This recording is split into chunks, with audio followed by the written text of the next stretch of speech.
Good evening from the Field House at Washington University in St. Louis. I'm Jim Lara of the NewsHour on PBS.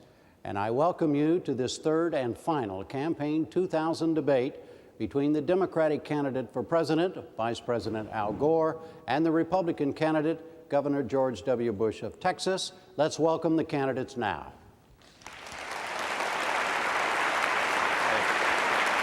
Hey, Jim. How you doing? Good to see you. Fine. Good to see you. Good to see you. How you doing? Nice to see you. Governor, welcome. Good to be back. Nice to see you. Howdy. How are you all?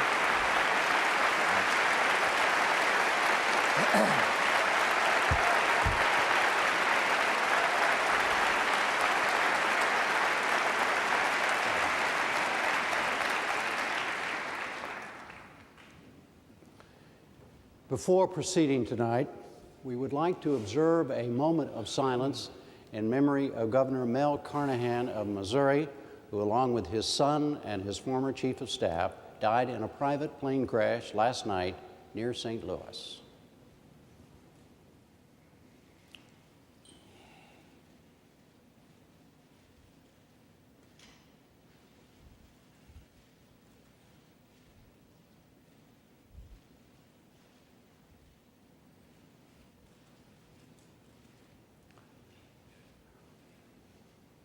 A reminder, as we continue now, that these debates are sponsored by the Commission on Presidential Debates. The formats and the rules were worked out by the Commission and the two campaigns.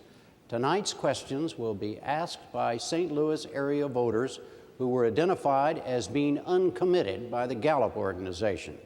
Earlier today, each of them wrote a question on a small card like this.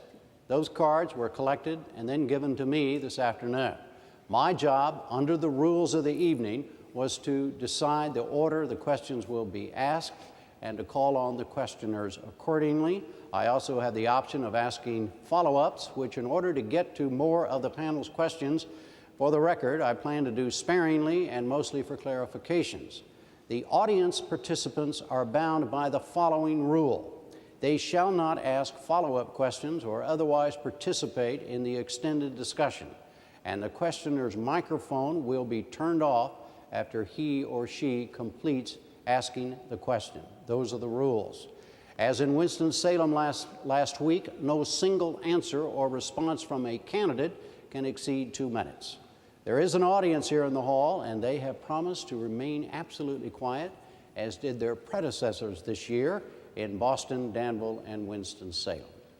Before we begin, a correction from last week's debate. I was wrong when I said Vice President Gore's campaign commercials had called Governor Bush a bumbler. That specific charge was made in a press statement by Gore campaign spokesman Mark Fabiani, not in a TV guide. I'm glad you clarified that. In a TV ad. Now, let's go to the first question. Of over the 130 questions we received from this panel, we will begin with one of the 19 on health issues, and it goes to you, Mr. Vice President, and it will be asked by James Hankins. Mr. Hankins? How do you feel about HMOs and insurance companies making the critical decisions that affect people's lives instead of the medical professionals? And why are the HMOs and insurance companies not held accountable for their decisions? Mr. Hankins, I don't feel good about it, and I think we ought to have a patient's Bill of Rights to take the medical decisions away from the HMOs and give them back to the doctors and the nurses. I want to come back and tell you why, but if you will forgive me, I would like to say something right now at the beginning of this debate, following on the moment of silence for Mel Carnahan and Randy Carnahan and Chris Sifford. Tipper and I were good friends with Mel and Randy, and I know that all of us here want to extend our sympathy and condolences to Gene and the family and to the Sifford family. And I'd just like to say that this debate, in a way, is a living tribute to Mel Carnahan, because he loved the vigorous discussion of ideas in our democracy. He was a fantastic governor of Missouri. This state became one of the top 5 in the nation for health care coverage for children under his leadership. One of the best in advancing all kinds of benefits for children to grow up healthy and strong. And of course, this debate also takes place at a time when the tragedy of the USS Cole is on our minds and hearts. And insofar as the memorial services tomorrow, I would like to also extend sympathy to the families of those who have died and those who are still missing, and the injured. Now, Mr. Hankins, I think that the situation that you describe has gotten completely out of hand. Doctors are giving prescriptions, they're recommending treatments, and then their recommendations are being overruled by HMOs and insurance companies. That is unacceptable. I support a strong national patients' Bill of Rights. It is actually a disagreement between us. The national law that is pending on this, the Dingell-Norwood bill, a bipartisan bill, is one that I support and that the governor does not. 2 minutes response, Governor Bush. I too want to extend my prayers to the and blessings, God's blessings on the families whose lives were overturned last night. It was a tragic moment. Actually, Mr. Vice President, it's not true. I do support a National Patients' Bill of Rights.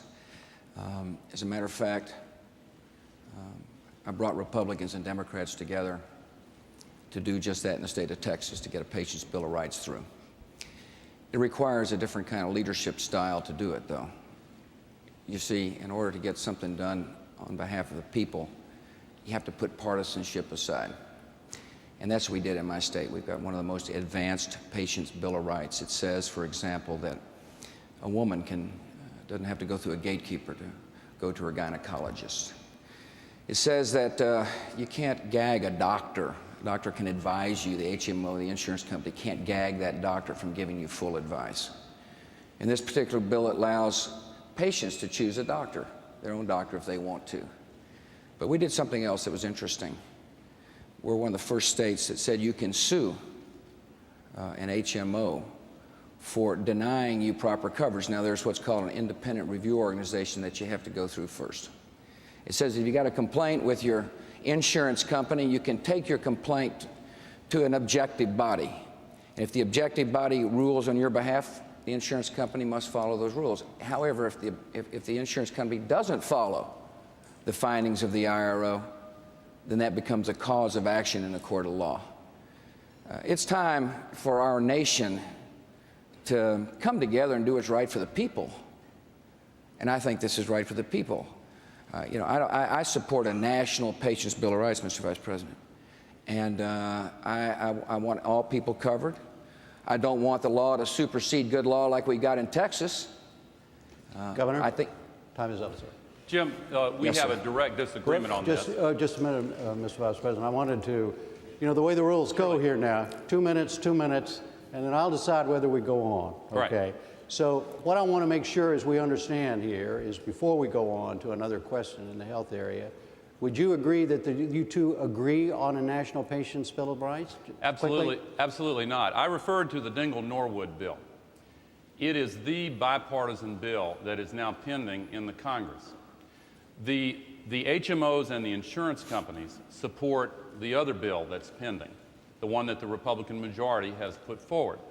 They like it because it doesn't accomplish what I think really needs to be accomplished, to give the decisions back to the doctors and nurses and to give you a right of appeal to somebody other than the HMO or insurance company, let you go to the nearest emergency room without having to call an HMO before you call 911, to let you see a specialist if you need to. And it has strong bipartisan support. It is being blocked by the Republican leadership in the Congress. And I specifically would like to know whether Governor Bush will support the Dingell-Norwood bill, which is the main one pending. Governor Bush, you may answer that if you'd like, but also I'd like to know how you see the differences between the two of you, and we need to move on. well, the difference is that I can get it done. That I can get something positive done on behalf of the people. That's what the question in this campaign is about. It's not only what's your philosophy and what's your position on issues, but can you get things done? And I believe I can. All right. What about the Dingell-Norwood bill? All right, we're going to go now to I'm not another- quite through. Let me finish All right, the yes, question. I talked about the principles and the issues that I think are important in a patient's Bill of Rights. You know, there's this kind of Washington, D.C. focus, well, it's in this committee, or it's got this sponsor. If I'm the president, we're going to have emergency room care, we're going to have gag orders, women will have direct access to OBGYN, people will be able to take their HMO insurance company to court. That's what I've done in Texas, and that's the kind of leadership style I'll bring to Washington. All right, the next question also on a health issue is it will be asked by Marie Payne Clapey. And it goes to Governor Bush. Are either of you concerned with... I gotta put my glasses on. Here you go. I've got...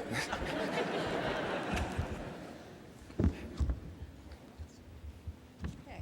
Are either of you concerned with finding some feasible way to lower the price of pharmaceutical drugs, such as education on minimizing intake, revamp of the FDA process, or streamline the drug companies' procedures instead of just finding more money to pay for them? Well, that's a great question. I think one of the problems we have, particularly for seniors, is there's no prescription drug coverage in Medicare, and therefore when they have to try to purchase drugs, they do so on their own. There's no kind of collective bargaining. There's no power of purchasing amongst seniors. So I think step one to make sure prescription drugs is more affordable for seniors, and those are the folks who really rely upon prescription drugs a lot these days, is to reform the Medicare system, is to have prescription drugs as an integral part of Medicare once and for all. The problem we have today is that, like the Patient's Bill of Rights, particularly with health care, there's a lot of bickering in Washington, D.C. It's kind of like a political issue as opposed to a people issue. So what I want to do is I want to call upon Republicans and Democrats to forget all the arguing and finger pointing and come together and take care of our seniors with a prescription drug program that says we'll pay for the poor seniors, we'll help all seniors with prescription drugs. In the meantime, I think it's important to have what's called immediate helping hand, which is direct money to states so that seniors, poor seniors, don't have to choose between food and medicine. That's a part of an overall overhaul. But purchasing power is important. I'm against price controls. I think price controls would hurt our ability to continue important research and development. Drug therapies are replacing a lot of medicines as we used to know it. One of the most important things is to continue the research and development component. And so I'm against price controls. Expediting drugs through the FDA makes sense, of course. Allowing the new bill that was passed in the Congress made sense to allow for drugs that were sold overseas to come back and other countries to come back into the United States. That makes sense. But the best thing to do is to reform Medicare. Vice President Gore, 2 minutes. All right, here we go again. Now look, if you want someone who will spend a lot of words describing a whole convoluted process and then end up supporting legislation that is supported by the big drug companies, this is your man. If you want someone who will fight for you and who will fight for the middle-class families and working men and women who are sick and tired of having their parents and grandparents pay higher prices for prescription drugs than anybody else, then I want to fight for you. And you asked a great question, because it's not only seniors. Listen, for 24 years, I have never been afraid to take on the big drug companies. They do some great things. They discover great new cures, and that's great. We want them to continue that. But they are now spending more money on advertising and promotion, you see all these ads, than they are on research and development. And they're trying to artificially extend the monopoly patent protection so they can keep charging these very high prices. I want to streamline the approval of the competing generic drugs and the new kinds of treatments that can compete with them so that we bring the price down for everybody. Now, briefly, let me tell you how my prescription drug plan works. The governor talked about Medicare. I propose a real prescription drug benefit under Medicare for all seniors. All seniors. And here's how it works. You pick your own doctor, and nobody can take that away from you. The doctor chooses the prescription that you need, and nobody can overrule your doctor. You go to your own pharmacy, and then Medicare pays half the price. If you're poor, they pay all of it. If you have extraordinarily high cost, then they pay all over $4,000 out of pocket. And I'll bring new competition to bring the price down. And if you pass the big drug companies' bill, nothing will happen. All right, another health question. It comes from Vicki French, and it's for you, Vice President Gore. Vicki French, where are you? Oh, there she is. Yes. We spend billions of dollars every year on taxes, or pay billions of dollars in taxes. Would you be open to the idea of a national health care plan for everybody? And if not, why? If so, is this something you would try to implement if you're elected into office, and what would you do to implement this plan? I think that we should move step by step toward universal health coverage, but I am not in favor of government doing it all. We've spent 65 years now on the development of a hybrid system, partly private, partly public. And 85% of our people have health insurance, 15% don't. That adds up to 44 million people. That is a national outrage. We have got to get health coverage for those who do not have it. And we've got to improve the quality for those who do, with a Patient's Bill of Rights that's real and that works, the Dingell-Norwood bill. And we have got to fill in the gaps in coverage by finally bringing parity for the treatment of mental illness, because that's been left out. We've got to deal with long-term care. Now, here are the steps that I would take first of all.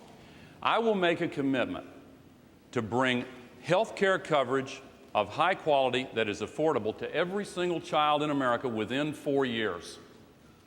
And then we'll fill other gaps by covering the parents of those children when the family is poor, or up to 2.5 times the poverty rate. I want to give a tax credit for the purchase of individual health insurance plans.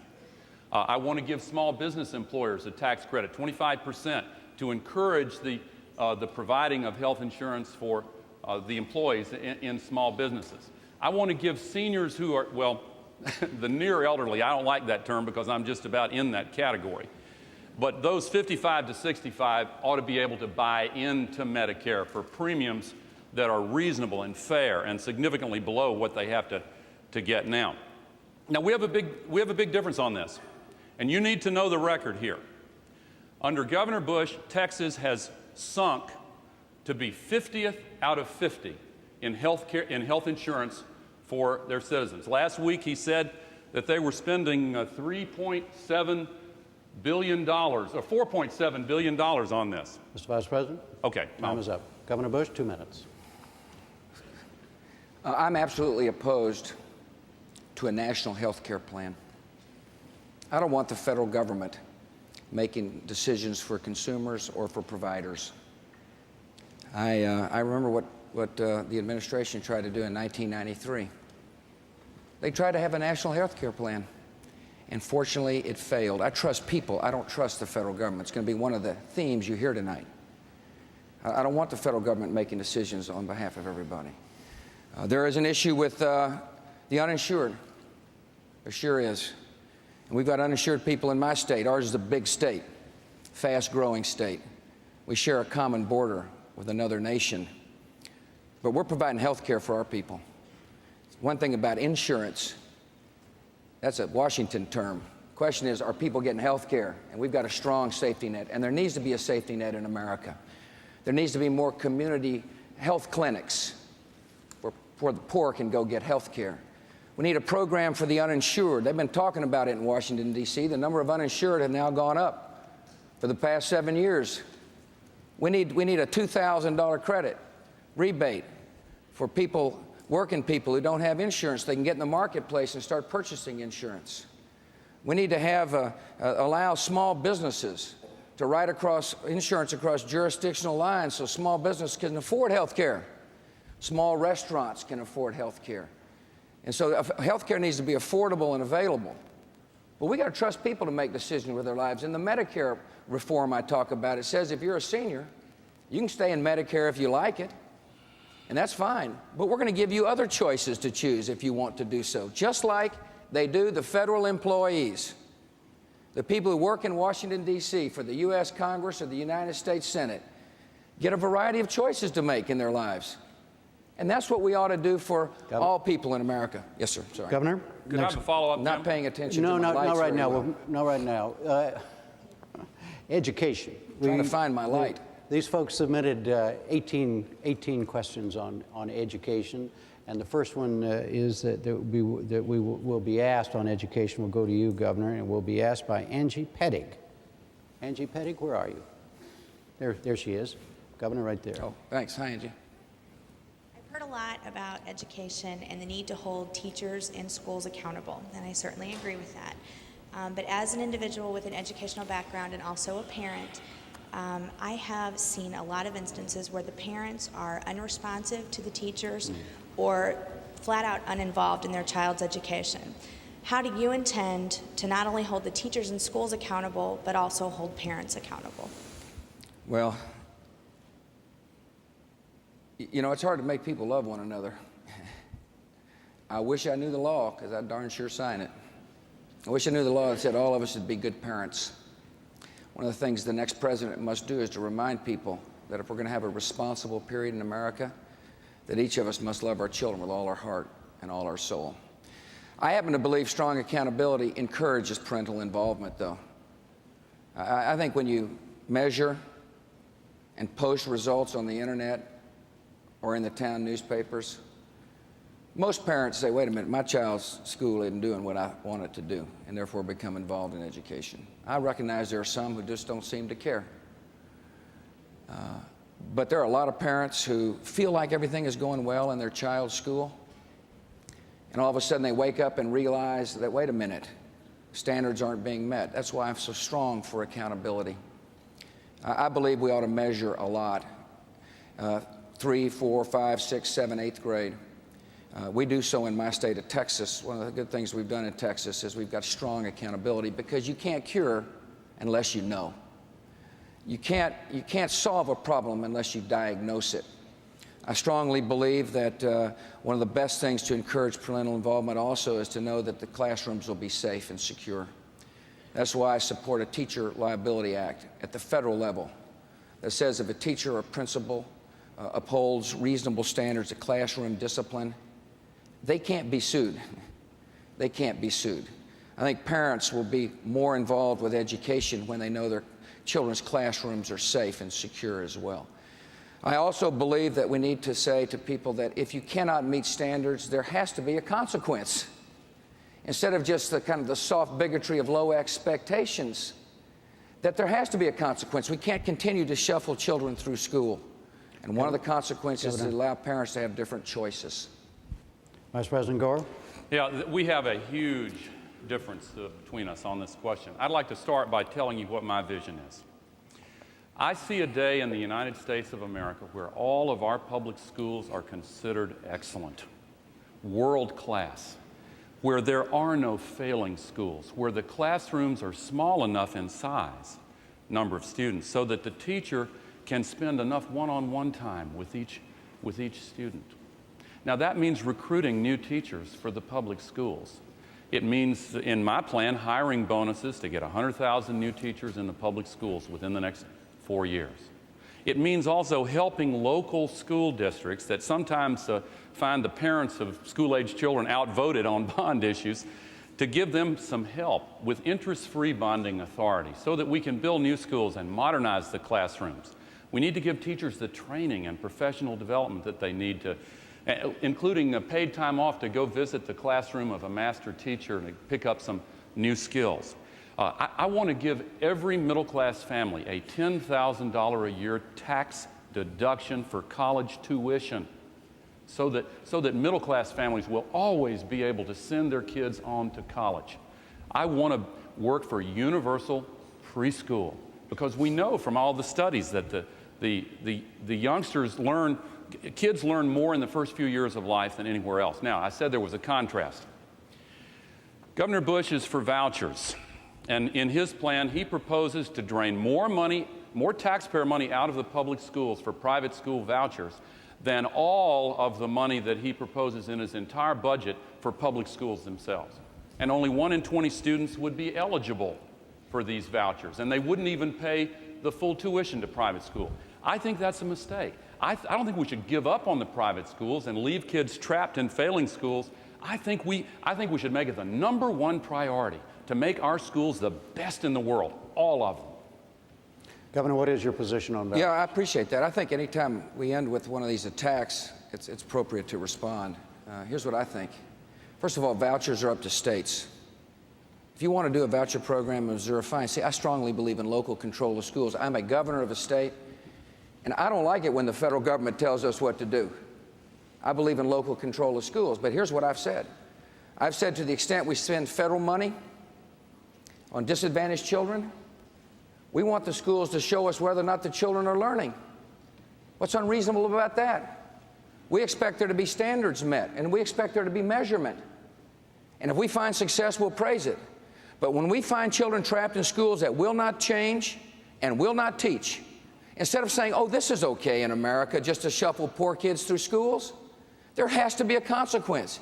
And the consequence is that federal portion of federal money will go to the parent. So the parent can go to a tutoring program or another public school or another private school. You see, there has to be a consequence. We've got a society that says, hey, the status quo is fine, just move them through. And guess who suffers? What is the harm on voucher? What's the other side on voucher? Well, the program that he's proposing is not the one that he just described. Under your plan, Governor Bush, states would be required to pay vouchers to students to match the vouchers that the federal government would put up. Now, the way it would happen is that under his plan, if a school was designated as failing, the kids would be trapped there for another 3 years, and then some of them would get federal vouchers, and the state would be forced to match that money.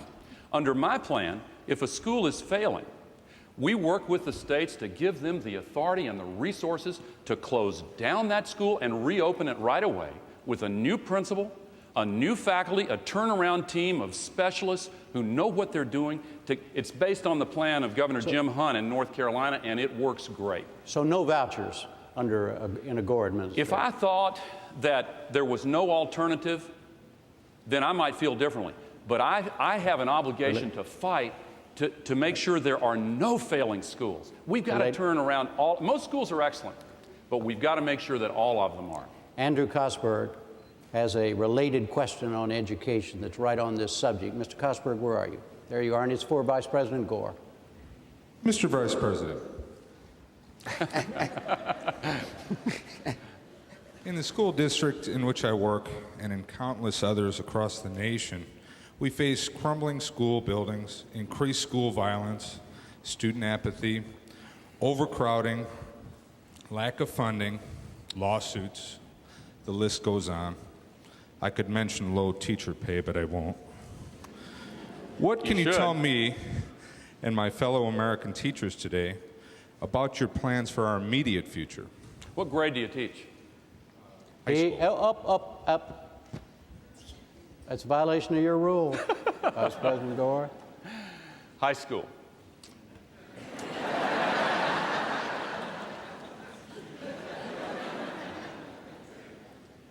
I mentioned before that the local communities are having a harder time passing bond issues. Traditionally, if you've been involved in a campaign like that, you know that the parents with kids in school are the ones that turn out and vote. It's ironic that there's now a smaller percentage of the voters made up of parents with children than ever in American history because of the aging of our population. But at the same time, we've got the largest generation of students in public schools ever. More than 90% of America's children go to public schools. And it's the largest number ever this year, and they'll break the record next year and every year for 10 years running. We've got to do something about this.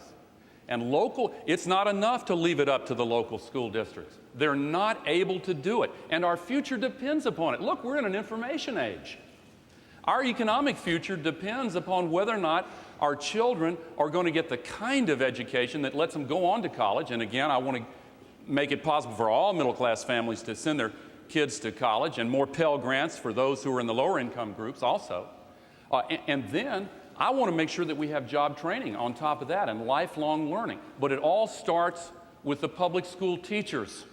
My proposal gives $10,000 hiring bonuses for those teachers who get certified to teach in the areas where they're most needed. Now, accountability, we basically agree on accountability. My plan requires testing of all students. It also requires something that Governor Bush's plan doesn't. It requires testing of all new teachers, including in the subjects that they teach. We have to start treating teachers like the professionals that they are and give them the respect and the kind of quality of life that will draw more people into teaching, because we need a lot more teachers. Governor Bush, 2 minutes. When you total up all the federal spending he wants to do, it's the largest increase in federal spending in years. And there's just not going to be enough money. I have been a governor of a big state. I've made education my #1 priority. That's what governors ought to do. They ought to say, this is the most important thing we do as a state. The federal government puts about 6% of the money up. They put about, 60% of the strings where you got to fill out paperwork. I don't know if you have to be a paperwork filler-outer, but most of it's because of the federal government. What I want to do is to send flexibility and authority to the local folks so you can choose what to do with the money. One size does not fit all. I'd worry about federalizing education if I were you. I believe strongly that the federal government can help. We need to fund Head Start. We need to have accountability. The Vice President's plan does not have annual accountability. 3rd grade, 4th grade, 5th grade. We need to demand on results. I believe strongly in a Teacher Protection Act, like I mentioned. I hear from teachers all the time about the lawsuits and the threats, respect in the classroom. Part of it's because you can't control the classroom. You can't have a consequence for somebody without fear of getting sued under federal law. So I'm going to ask the Congress to pass a Teacher Protection Act. So I believe in flexibility. I believe in a national reading initiative for local districts to access with K-2 diagnostic testing, curriculum that works. Phonics works, by the way. It needs to be a part of our curriculum. There needs to be flexibility for teacher training and teacher hiring with federal money. Now, the federal government can be a part, but don't fall prey to all this stuff about money here and money there, because education is really funded at the local level. 94% comes from the local level. Vice President Gore, is the governor right when he says that you're proposing the largest federal spending in years? Absolutely not. Absolutely not. I'm so glad that I have a chance to knock that down. Look, the problem is that under Governor Bush's plan, $1.6 trillion tax cut, mostly to the wealthy, under his own budget numbers, he proposes spending more money for a tax cut just for the wealthiest 1% than all of the new money that he budgets for education, health care, and national defense combined. Now, under my plan, we will balance the budget every year. I'm not just saying this, I'm not just talking. I have helped to balance the budget for the first time in 30 years, pay down the debt. And under my plan, in 4 years, as a percentage of our gross domestic product, federal spending will be the smallest that it has been in 50 years. One reason is, the 3rd biggest spending item in our budget is interest on the national debt. We get nothing for it. We keep the good faith and credit of the United States. I will pay down the debt every single year until it is eliminated early in the next decade. That gets rid of the 3rd biggest intrusion of the federal government in our economy. Now, because the governor has all this money for a tax cut mostly to the wealthy, there is no money left over, so schools get testing and lawsuit reform and not much else. Governor, the Vice President says you're wrong. Well, he's wrong. Just add up all the numbers. It's 3 times bigger than what President Clinton proposed. The Senate Budget Committee. 3 times bigger than what President Clinton proposed. That's in an ad, Jim, that was knocked down by the journalists who analyzed the ad, said it was misleading. Go ahead.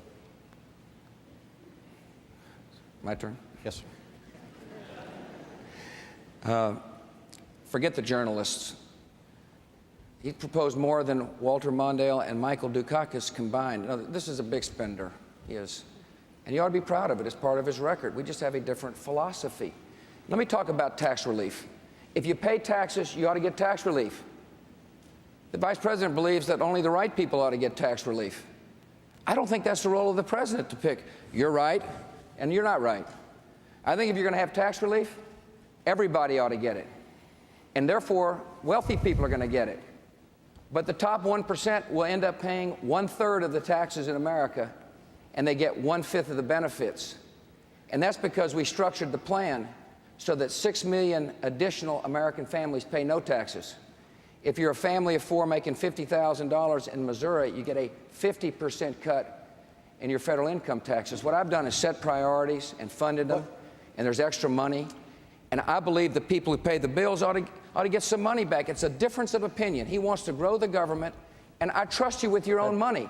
I wish we could spend an hour talking about trusting people, because it's the right position to take. Can we extend the time? Yeah, well, hold on one sec here, though. But Governor, just to reverse the thing, what do you say specifically to what the Vice President said tonight? He said it many, many times, that your tax cut benefits the top 1% of the wealthiest Americans, and you've heard what he said. Of course it does. If you pay taxes, you're going to get a benefit. People who pay taxes will get tax relief. Why shouldn't they? Well, let me finish, please. Under my plan, if you make the wealthy people pay 62% of the taxes today. Afterwards, they pay 64%. This is a fair plan. You know why? Because the tax code is unfair for people at the bottom end of the economic ladder. If you're a single mother making $22,000 a year today, and you're trying to raise 2 children, for every additional dollar you earn, you pay a higher marginal rate on that dollar than someone making $200,000, and it's not right. Vice President So I want Gore? to do something about that. All right, Vice President Gore. Look, this isn't about Governor Bush. It's not about me. It is about you. And I want to come back to something I said before. If you want somebody who believes that we were better off 8 years ago than we are now, and that we ought to go back to the kind of policies that we had back then, emphasizing tax cuts mainly for the wealthy, here is your man. If you want somebody who will fight for you and who will fight to have middle-class tax cuts, then I am your man. I want to be. Now, I doubt anybody here makes more than $330,000 a year. I won't ask you, but if you do, you're in the top 1%. It would be a violation of the rules. They couldn't. I'm not going to ask. But if everyone here in this audience was dead on in the middle of the middle class, then the tax cuts for every single one of you all added up would be less than the tax cut his plan would give to just one member of that top wealthiest 1%. Now, you judge for yourselves whether or not that's fair. Quick, and then we're moving on. Good. 50 million Americans get no tax relief under his plan. That's not right. And you may not be one of them. You're just not one of the right people. And secondly, we've had enough fighting. It's time to unite. You talk about 8 years. In 8 years, they haven't gotten anything done on Medicare, on Social Security, a patient's Bill of Rights. All right. It's time to get something done. Hey, we're going to move on. I've got to answer that, Jim. Medicare, I cast the tie-breaking vote to add 26 years to the life of Medicare. It was due to go bankrupt in 1999. And that 50 million figure, again, the newspapers, I said, you said forget the journalists, but they are the keepers of the scorecard and whether or not you're using facts that aren't right, and that fact is just not right. Speaking of keepers of the scorecard, that's what I'm trying to do here, Mr. Vice President, Governor Bush. We're going to move on. We're going to have to move on. All right, there were 12 questions on foreign and military matters, and the first one that we're going to ask will be directed to you, Governor Bush, and David Norwood is going to ask it. Mr. Norwood, where are you? There you are. What would make you the best candidate in office during the Middle East crisis? I've been a leader. I've been a person who has to set a clear vision and convince people to follow.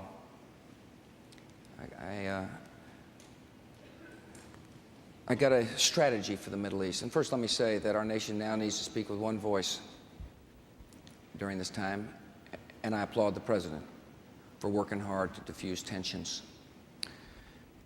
Our nation needs to be credible and strong. When we say we're somebody's friend, everybody's got to believe it. Israel's our friend, and we'll stand by Israel. We need to reach out to modern Arab nations as well, to build coalitions to keep the peace. I also need the next leader needs to be patient. We can't put the Middle East peace process on our timetable. It's got to be on the timetable of the of the people that we're trying to bring to the peace table. We can't dictate the terms of peace, which means that you have to be steady. You can't worry about polls or focus groups. You've got to have a clear vision. That's what a leader does. A leader also understands that the United States must be strong to keep the peace. Saddam Hussein still is a threat in the Middle East. Our coalition against Saddam is unraveling. The sanctions are loosened. He's a man who may be developing weapons of mass destruction. We don't know because inspectors aren't in. So to answer your question, it requires a clear vision, a willingness to stand by our friends, and the credibility for people, both friend and foe, to understand when America says something, we mean it. Vice President Gore.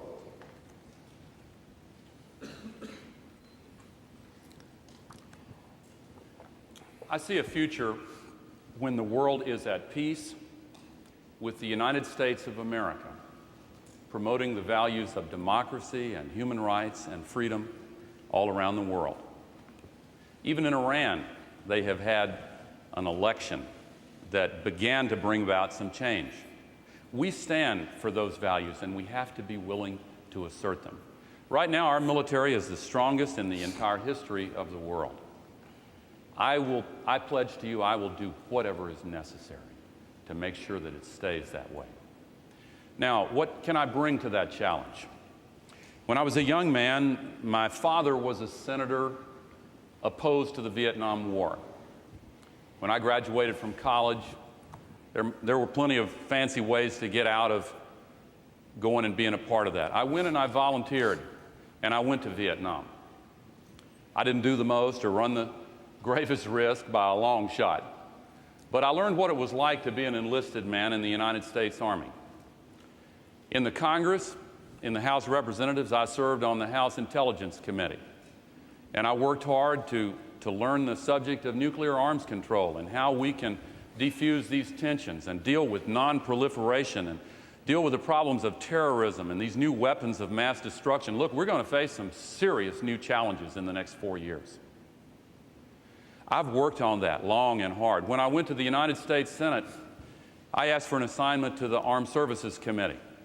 And while I was there, I worked on a bipartisan basis, as I did in the House. I worked with former President Reagan on the modernization of our strategic weaponry. In the Senate, I was one of only 10 Democrats, along with Senator Joe Lieberman, to support Governor Bush's dad in the Persian Gulf War resolution. And for the last 8 years, I've served on the National Security Council. Could I say just one other thing here?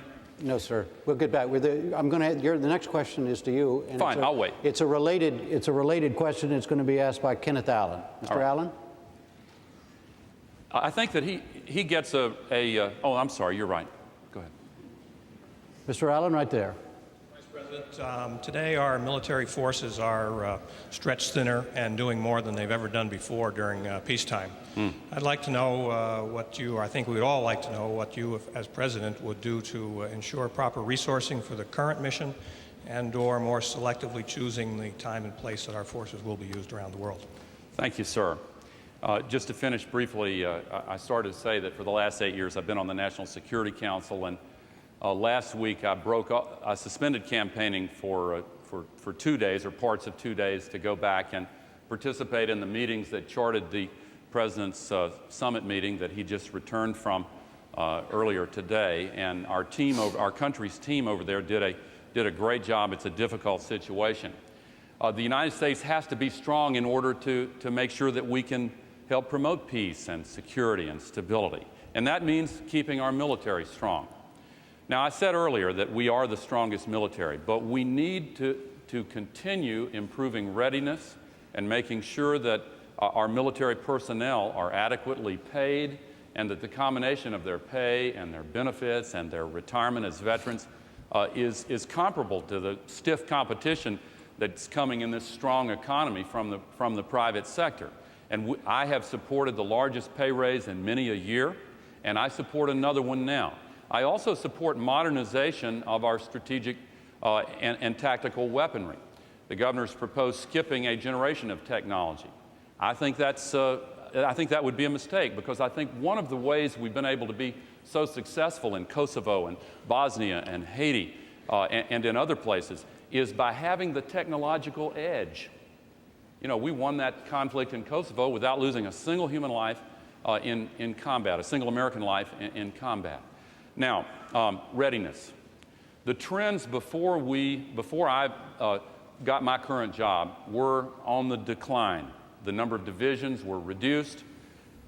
I argued that we should reverse that trend and take it back up. And I'm happy to tell you that we have. Now, in my budget for the next 10 years, I propose $100 billion for this purpose. The governor proposes $45 billion.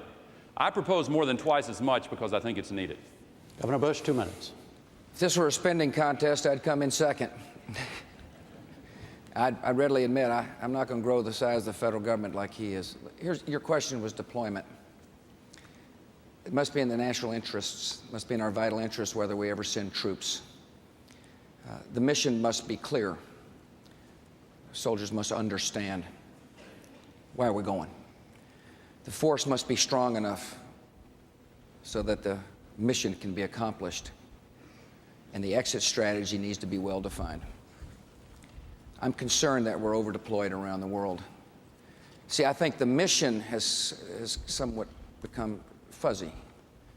Should I be fortunate enough to earn your confidence? The mission of the United States military will be to be prepared and ready to fight and win war, and therefore prevent war from happening in the first place. There may be some moments when we use our troops as peacekeepers, but not often. The Vice President mentioned my view of the long term for the military. I want to make sure the equipment for our military is the best it can possibly be, of course. But we have an opportunity. We have an opportunity to use our research and development capacities, the great technology of the United States, to make our military lighter, harder to find, more lethal. We have an opportunity, really, if you think about it, if we're smart and have got a strategic vision and a leader who understands strategic planning, to make sure that we change the terms of the battlefield of the future so we can keep the peace. This is a peaceful nation, and I intend to keep the peace. Spending money is one thing, but spending money without a strategic plan can oftentimes be wasted. First thing I'm going to do is ask the Secretary of Defense to develop a plan so we're making sure we're not spending our money on political projects, but on projects to make sure our soldiers are well paid, well housed, and have the best equipment in the world. Governor Bush, another kind of gun question. It'll be asked by Robert Lutz. Mr. Lutz?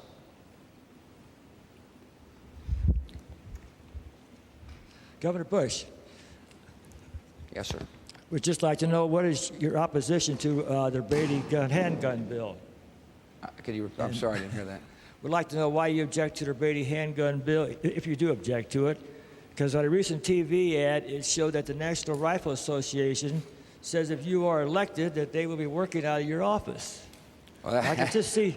I don't think the National Rifle Association ran that ad, but let me just tell you my position on guns in general, sir, if you don't mind. Excuse me, I'm not sure he's finished with his question, I'm sorry. Governor. I'm sorry. Well, that kind of bothers me, when I see that ad like that. I wonder if you can explain that ad to me. Oh, that's fine. Well, I don't think I ran the ad. I think somebody who doesn't want me to be president might have run that ad.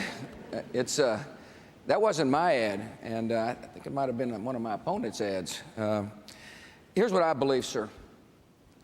I believe law-abiding citizens ought to be allowed to protect themselves and their families. I believe that we ought to keep guns out of the hands of people who shouldn't have them. That's why I'm for instant background checks at gun shows. I'm for trigger locks. I think that makes sense. Matter of fact, we distributed free trigger locks in the state of Texas so that people can get them and put them on their guns to make their guns more safe. I think we ought to raise the age at which juveniles can have a gun. But I also believe strongly that we need to enforce laws on the books, that the best way to make sure that we keep our society safe and secure is to hold people accountable for breaking the law. If we catch somebody illegally selling a gun, there needs to be a consequence. If we keep somebody illegally using a gun, there needs to be a consequence. Enforcement of law, and the federal government can help. There's a great program called Project Exile in Richmond, Virginia, where we focused federal taxpayers' money and federal prosecutors and went after people who were illegally using guns. To me, that's how you make society the safest it can be. And so, yeah, sometimes I agree with some of these groups in Washington, and sometimes I don't. I'm a pretty independent thinker. But one thing I'm for is a safe society. And I'm for enforcing laws on the books, and that's what's going to happen should I earn your confidence. Vice President Gore? Well, it was not one of my ads either, Governor.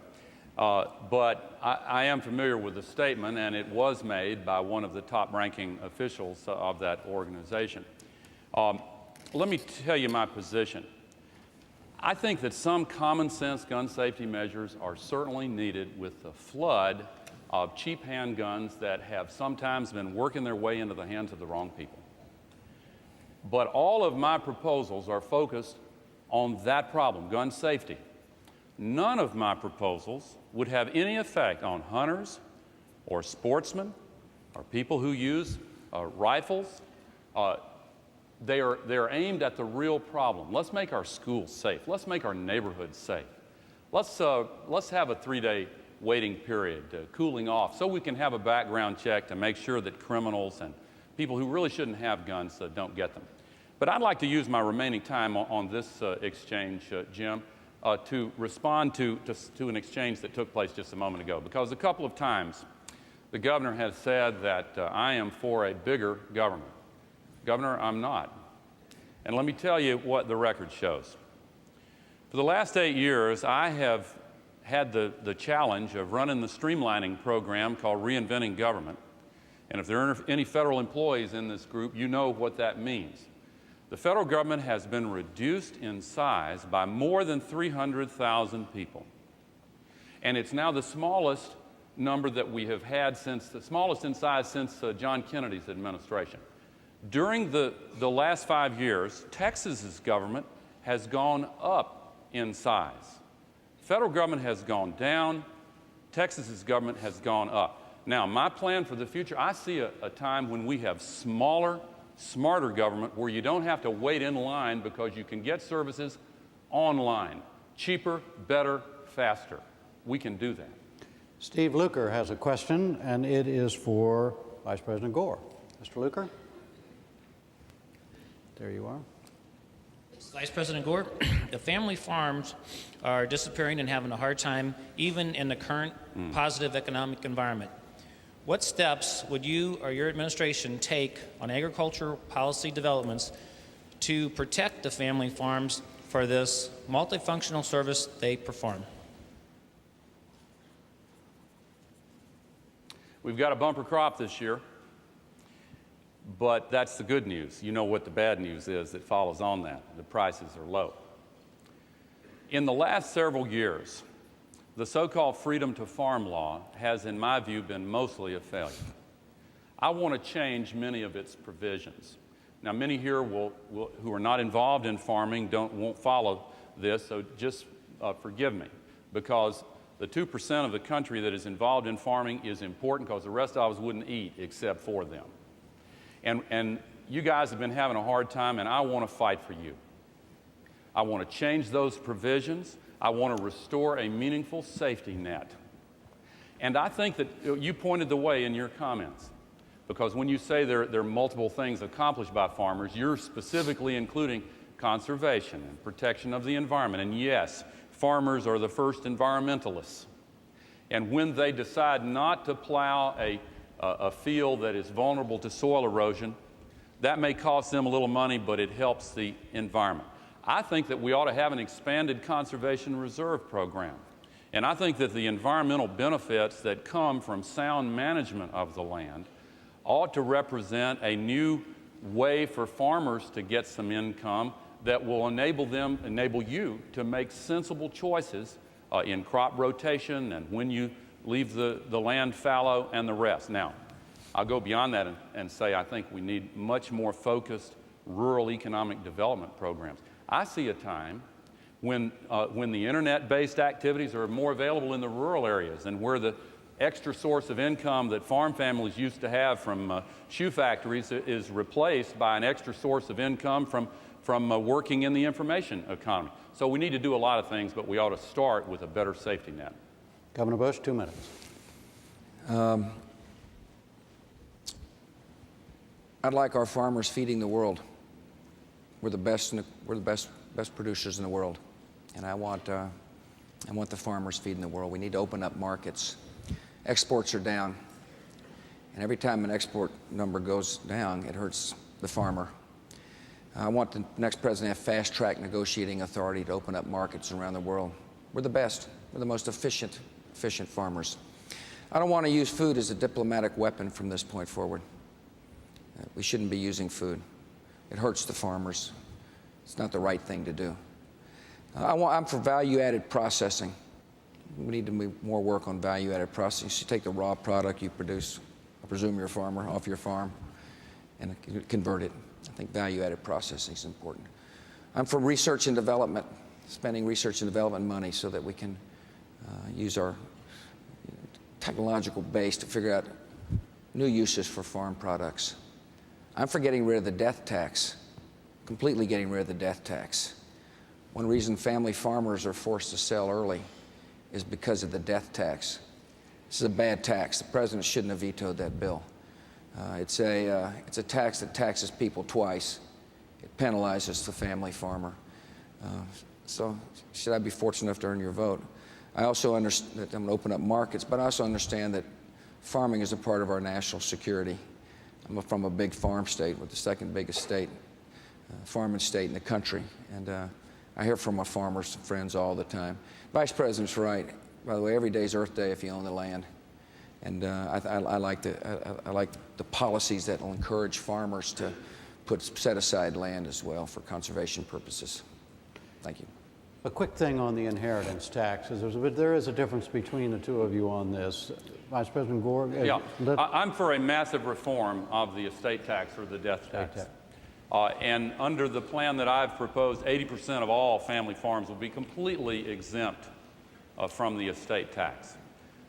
And the vast majority of all family businesses would be completely exempt, and all of the others would have sharply reduced. So 80%. Now, the problem with completely eliminating it goes back to the wealthiest 1%. The amount of money that has to be raised in taxes from middle-class families to make up for completely eliminating that on the very wealthiest, the billionaires, that would be an extra heavy burden on middle-class families. And so let's do it for most all, but not completely eliminate it for the very top. What's the case for doing that, Governor?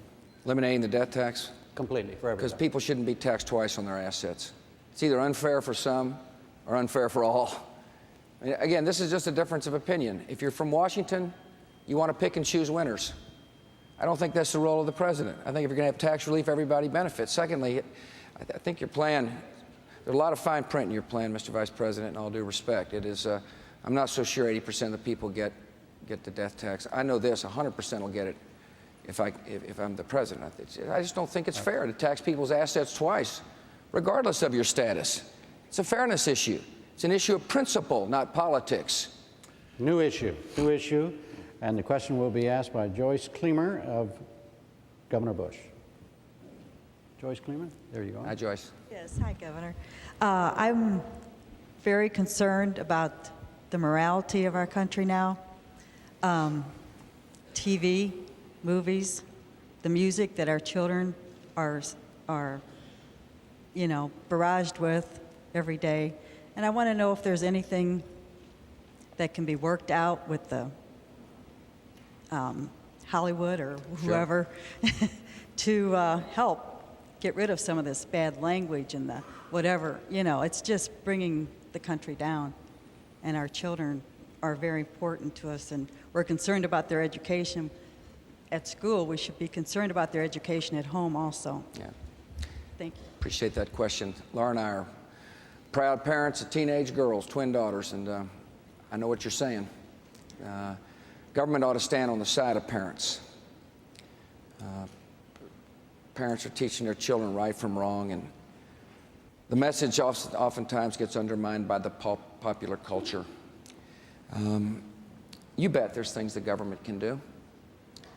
We can work with the entertainment industry to provide family hour. We can have filters on internets where public money is spent.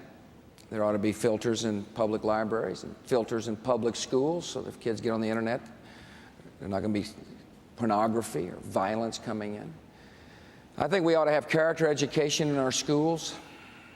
I know that doesn't directly talk about Hollywood, but it does reinforce the values you're teaching. I greatly expand character education funding so that public schools will teach children values which have stood the test of time. There's after-school money available.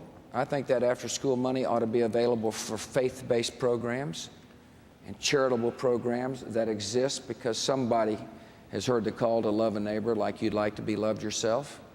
That'll help reinforce the values that parents teach at home as well.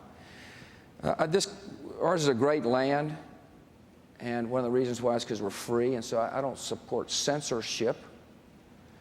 But I do believe that we ought to talk plainly to the Hollywood moguls and people who produce this stuff and explain the consequences. I think we need to have rating systems that are clear. And I happen to like the idea of having technology for the TV, easy for parents to use, so you can tune out these programs that you don't want in your house. But I'm going to remind mothers and dads, the best weapon is the off-on button and paying attention to your children and eating dinner with them. And being, I'm sorry. That's right. It's on my peroration. Yeah. My turn. Vice President Gore. I care a lot about this. It's not just movies. Television, video games, music, the internet. Parents now feel like you have to compete with the mass culture in order to raise your kids with the values that you want them to have.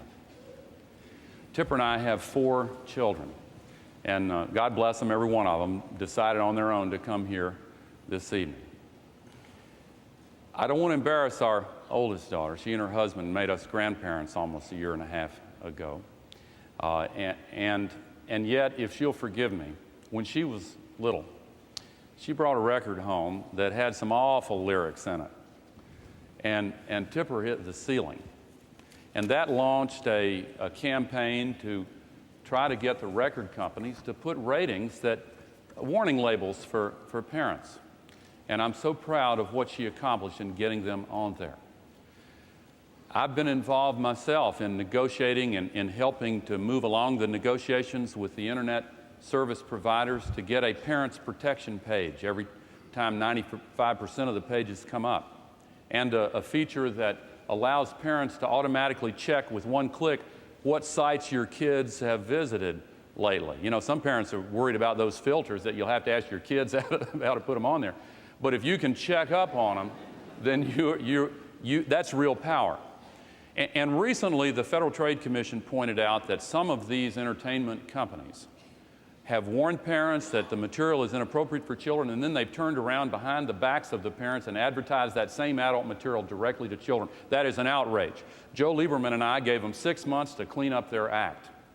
And if they don't do it, we're going to ask for tougher authority in the hands of the FTC on the false and deceptive advertising. I'll tell you this.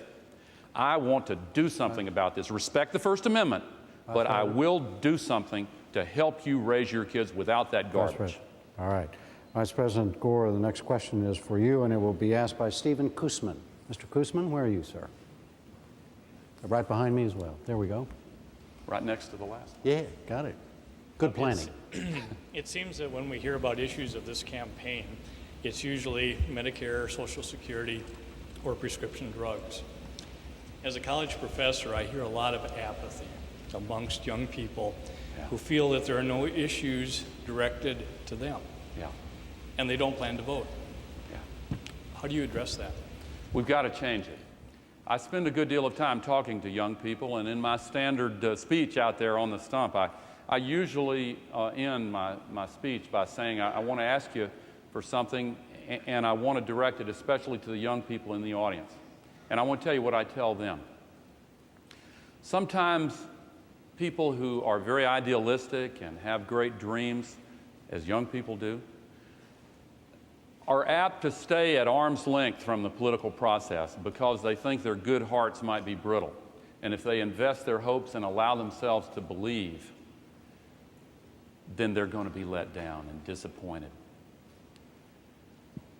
But thank goodness we've always had enough people who have been willing in every generation to push past the fear of a broken heart and become deeply involved in forming a more perfect union. We're America, and we believe in our future, and we know we have the ability to shape our future. Now, we've got to address one of the biggest threats to our democracy, and that is the current campaign financing system. And I know they say it doesn't rank anywhere on the polls. I don't believe that's a fair measure. I'm telling you, I will make the McCain-Feingold campaign finance reform bill the very first measure that I send to the Congress as president. Governor Bush opposes it. I wish that he would consider changing his mind on that, because I think that the special interests have too much power, and we need to give our democracy back to the American people. Let me tell you why. Those issues you mentioned, Social Security, prescription drugs, the big drug companies are against the prescription drug proposal that I've made. The HMOs are against the patients' rights bill, the Dingell-Norwood bill that I support and that Governor Bush does not support. The big oil companies are against the measures to get more energy independence and renewable fuels. They ought to have their voices heard, but they shouldn't have a big megaphone that drowns out the American people. We need campaign finance reform, and we need to shoot straight with young and old alike and tell them what the real choices are. And we can renew and rekindle the American spirit and make our future what our founders dreamed it could be. We can. Right. Governor Bush, 2 minutes. I'll tell you what I hear. A lot of people are sick and tired of the bitterness in Washington, D.C., and therefore they don't want any part of politics. They look at Washington and see people pointing fingers and casting blame and saying one thing and doing another. There's a lot of young folks saying, you know, why do I want to be involved with this mess? And what I think needs to happen in order to encourage the young to become involved is to shoot straight, is to set aside the partisan differences and set an agenda that will make sense. Medicare, I know you talked about it, but Medicare is relevant for all of us, young and old alike. We better get it right now. Tax reform is relevant for old and young alike. I don't think it's the issues that turn kids off. I think it's the tone. I think it's the attitude. I think it's a cynicism in Washington, and it doesn't have to be that way. Before I decided to run, I had to resolve 2 issues in my mind. One, could our family endure all this business? And I came to the conclusion that our love was strong enough to be able to do it. And the other was, could an administration change the tone in Washington, D.C.? And I believe the answer is yes. Otherwise, I wouldn't be asking for your vote.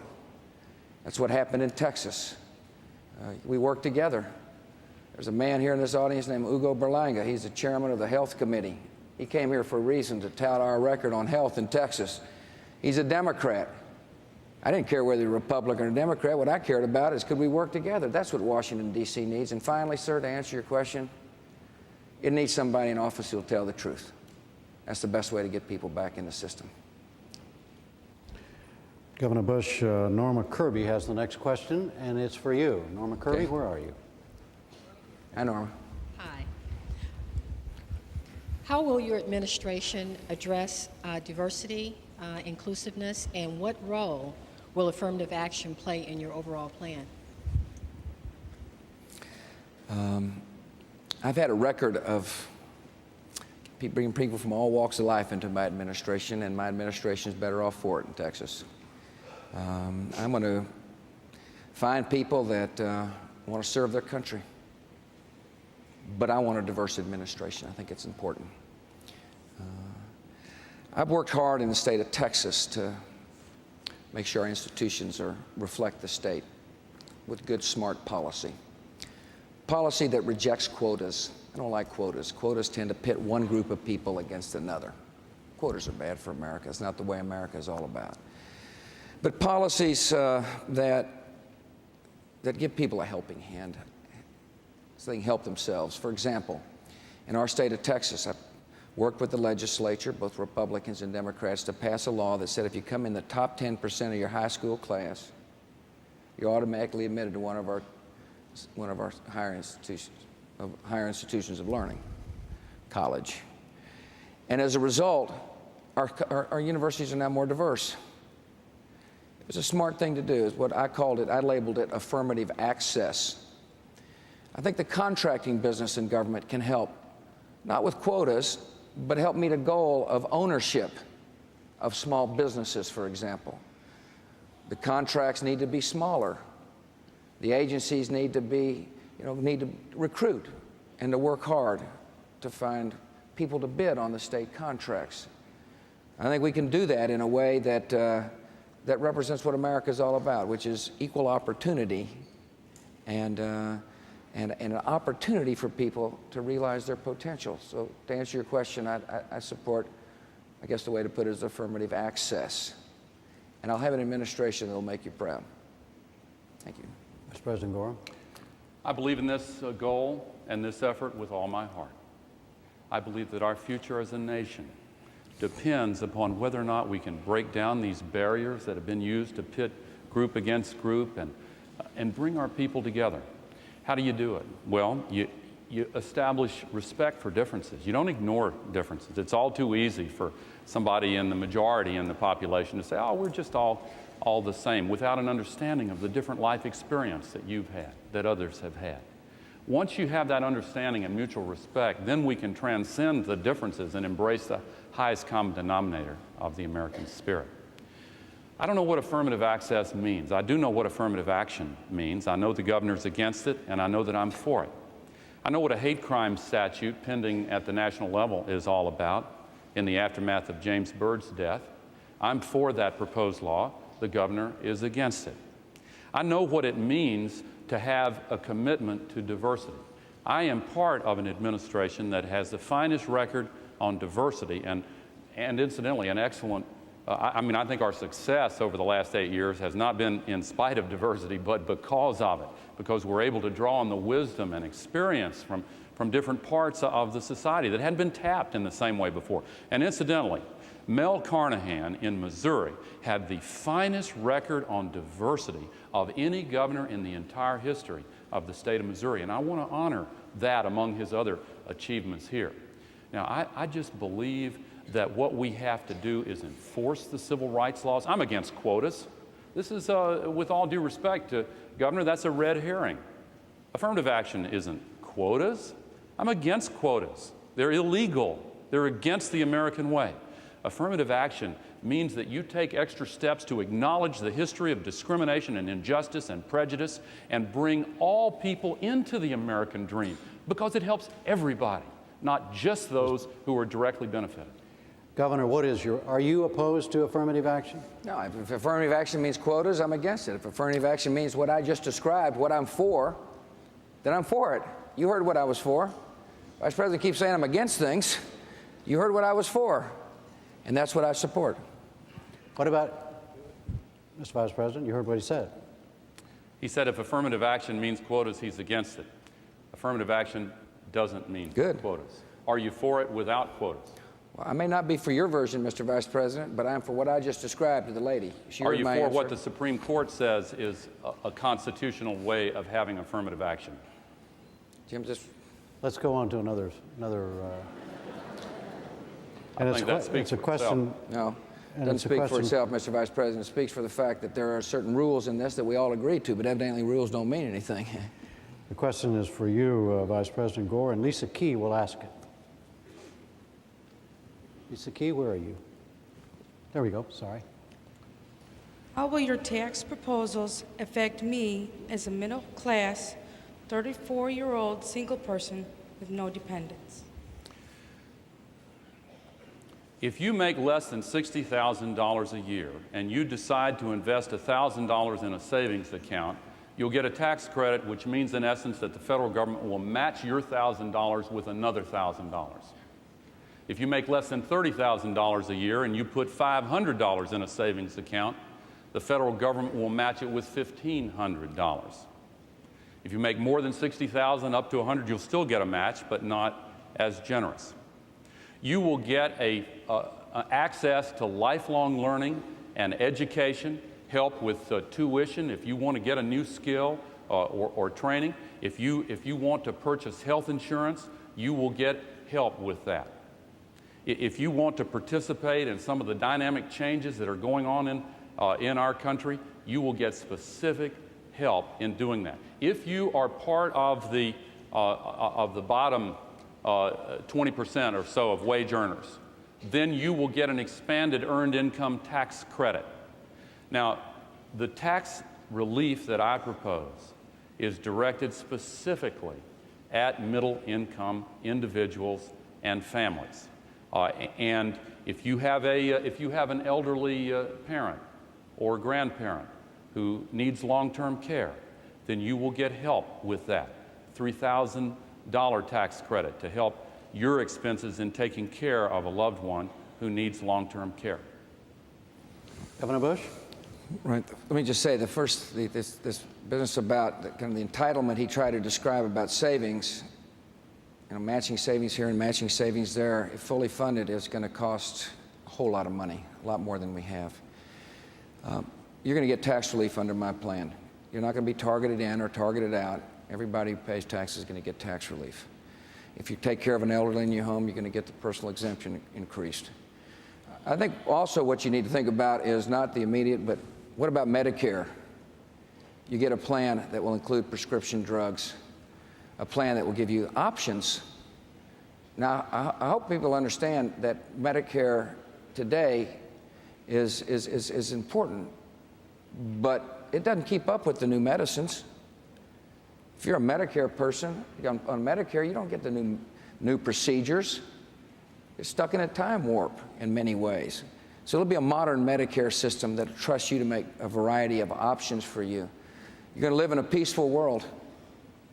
It'll be a world of peace because we're going to have a clear-sighted foreign policy based upon a strong military and a mission that stands by our friends, a mission that doesn't try to be all things to all people, a judicious use of the military which will help keep the peace.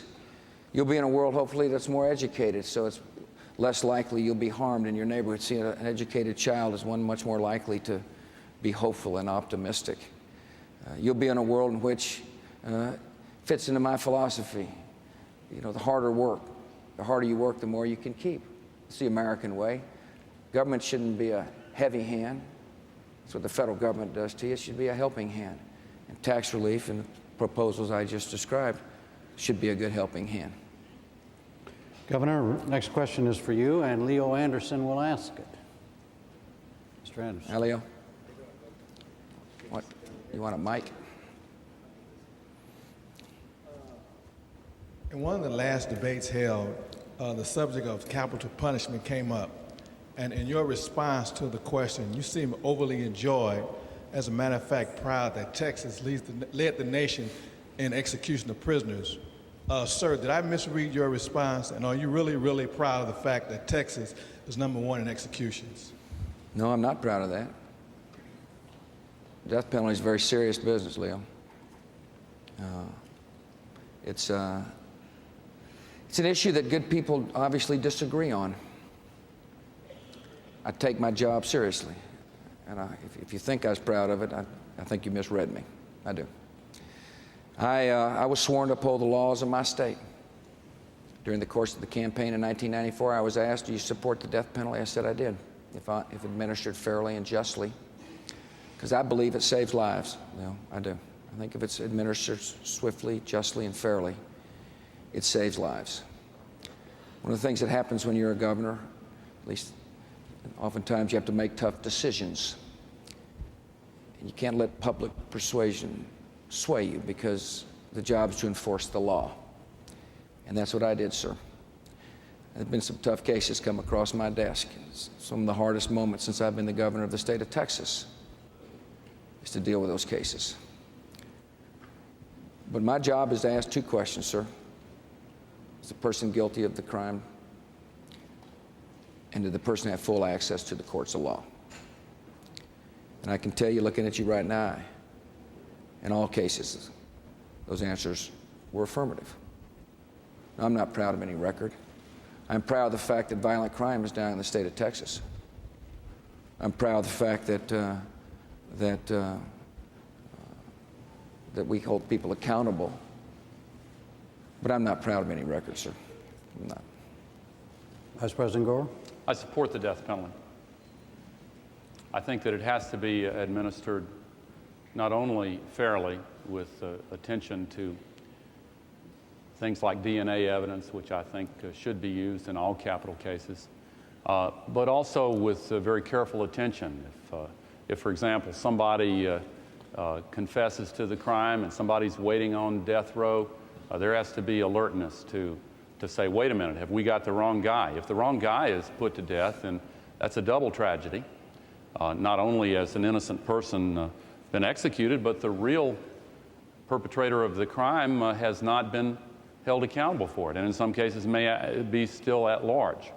But I support the death penalty in the most heinous cases.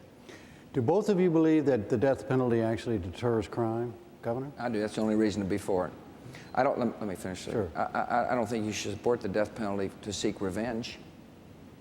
I don't think that's right. I think the reason to support the death penalty is because it saves other people's lives. Vice President Gore? I think it is a deterrence. I know that's a controversial view, but I do believe it's a deterrence. All right.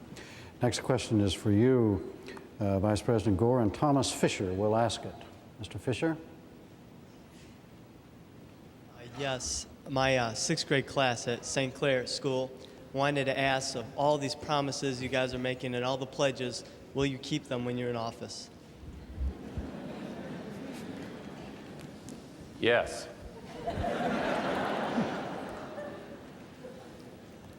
I am a person who keeps promises.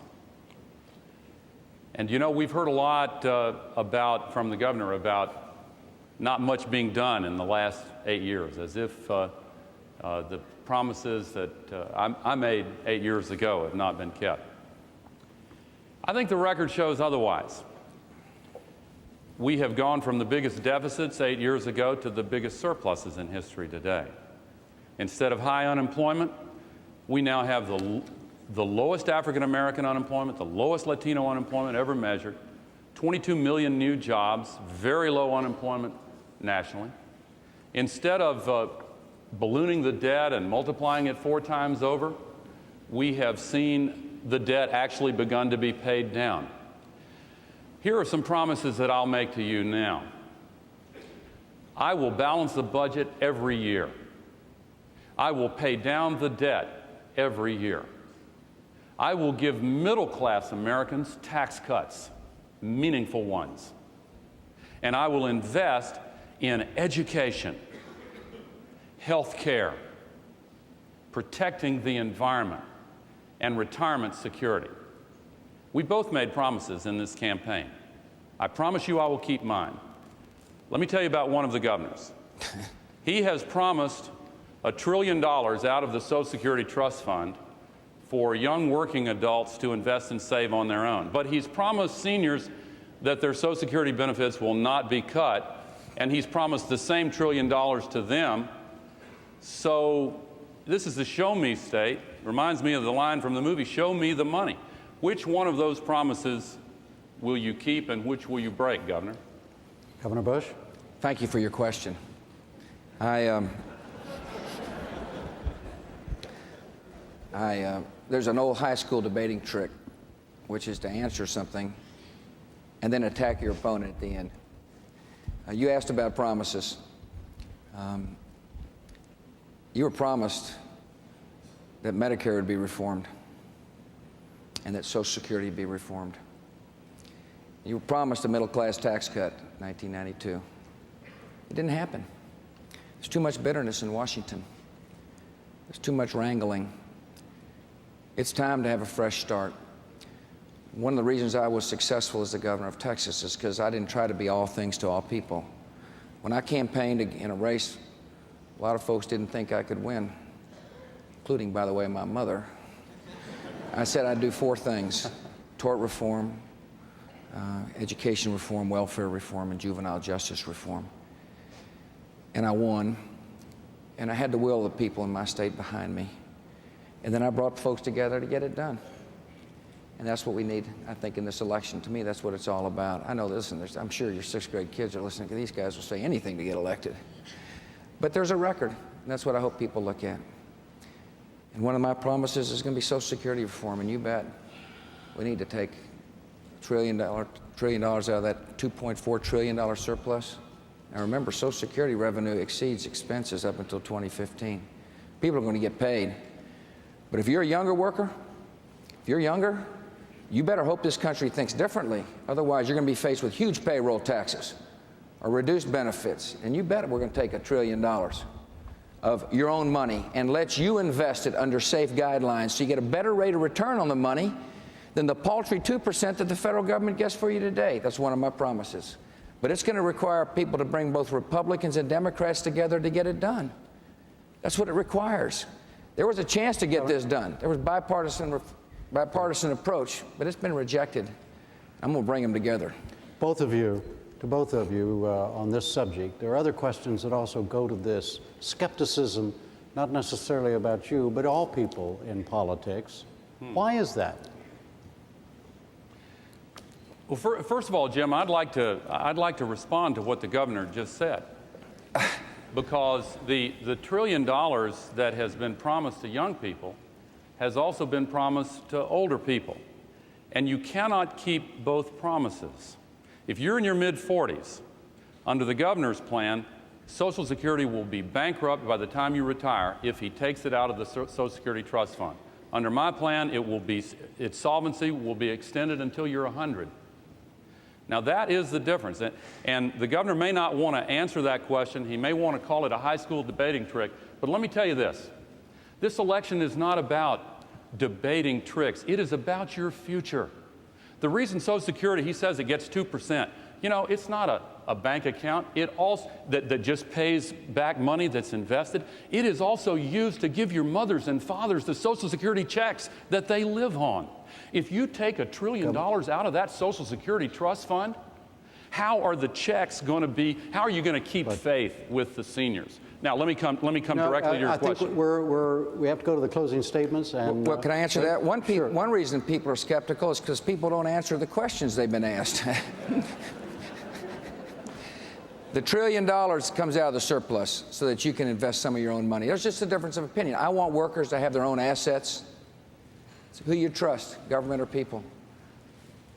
Right. Now we're going to go to closing statements. Right. Vice President Gore, you're first. Thank you very much, Jim, and I'll begin by answering your questions. Your last question. I believe that a lot of people are skeptical about people in politics today because we have seen a time of great challenge for our country since the assassination of our best leaders in the 60s, since the Vietnam War, since Watergate, and because we need campaign finance reform. I'd like to tell you something about me. I keep my word. I have kept the faith. I've kept the faith with my country. I volunteered for the Army. I served in Vietnam. I kept the faith with my family. Tipper and I have been married for 30 years. We have devoted ourselves to our children and now our nearly 1.5-year-old grandson. I have kept the faith with our country. 9 times I have raised my hand to take an oath to the Constitution, and I have never violated that oath. I have not spent the last quarter century in pursuit of personal wealth. I have spent the last quarter century fighting for middle-class working men and women in the United States of America. I believe very deeply that you have to be willing to stand up and fight no matter what powerful forces might be on the other side. If you want somebody who is willing to fight for you, I am asking for your support and your vote, and yes, your confidence and your willingness to believe that we can do the right thing in America and be the better for it. We've made some progress during the last 8 years. We have seen the strongest economy in the history of the United States, lower crime rates for 8 years in a row, highest private home ownership ever. But I'll make you one promise here. You ain't seen nothing yet, and I will keep that promise. Governor Bush, 2 minutes. Well, Jim, I want to thank you and thank the folks here at Washington University and the Vice President. Appreciate the chance to have a good, honest dialogue about our differences of opinion. And I think after the 3 debates, good people of this country understand there is a difference of opinion. It's the difference between big federal government and somebody who's coming from outside of Washington who will trust individuals. I've got an agenda that I want to get done for the country. It's an agenda that says we're going to reform Medicare to make sure seniors have got prescription drugs and to give seniors different options from which they can choose. It's an agenda that says we're going to listen to the young voices in Social Security and say we're going to think differently about making sure we have a system, but also fulfill the promise to the seniors in America. A promise made will be a promise kept should I be fortunate enough to become your president. I want to rebuild the military to keep the peace. I want to make sure the public school system in America fulfills its promise so that no child, not one child, is left behind. And after setting priorities, I want to give some of your money back. See, I don't think the surplus is the government's money. I think it's the people's money. I don't think the surplus exists because of the ingenuity and hard work of the federal government. I think it exists because of the ingenuity and hard work of the American people. And you ought to have some of this surplus so you can save and dream and build. I look forward to the final weeks of this campaign. I'm asking for your vote. For those of you for me, thanks for your help. For those of you for my opponent, please only vote once. But for those who have not made up their mind, I'd like to conclude by this promise. Should I be fortunate enough to become your president, when I put my hand on the Bible, I will swear to not only uphold the laws of the land, but I will also swear to uphold the honor and the dignity, the office to which I have been elected. So help me God. Thank you very much. A closing piece of business before we go. The Debate Commission wants reaction to the three kinds of formats used in the debates this year, and you may register an opinion at their website, www.debates.org. Thank you, Vice President Gore. Governor Bush, from St. Louis, I'm Jim Lara. Thank you and good night. Good luck from here on.